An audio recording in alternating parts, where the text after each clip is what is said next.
Artefakt haqida 30 ta fakt. Qani ketdik. Uni kanal taxminan 2-3 yil oldin ochilgan. Hozirgi kunda uning 1 milliontadan ko'proq obunachisi bor. Ishonasizmi, ishonmaysizmi, lekin Artefakt 1 million bo'lganiga 1 oy bo'ldi. U ko'proq qishloqi bilan video oladi. Artefakt qishloqining haqiqiy ismlari Hasan Husan bo'lib hisoblanadi. Ular Minecraft o'yini bilan shug'ullanadi. Artefakt nomida C harfini o'rniga K harfini qo'shib qo'yadigan odamlar ham bor. Nisbatan men ham.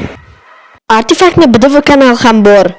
Unda 47 ta video bo'lishiga qaramasdan 295 ta obunachi bor. Unda uchlik bo'lib video oladi. Arti, Misterio va Husan. Menimcha Husanmidi, bilmadi. Hozirgi kunda Artining 100 tadan oshiq videosi bor. Artining 4 yil oldin ochilgan eski kanal ham bor edi.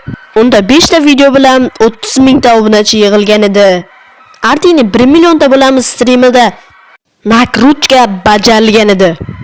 U hozirgi kunda 18 yoshga to'ldi. Uning ko'pchilik videolari 1 milliontadan oshiq kuzatuvchilarga ega. Shu bilan video tugadi. Kanalga obuna bo'lib, videoga like bosib, meni quvontirib qo'ysangiz yaxshi bo'lardi. Barchaga xayr, sizlar bilan Clever bo'ldi.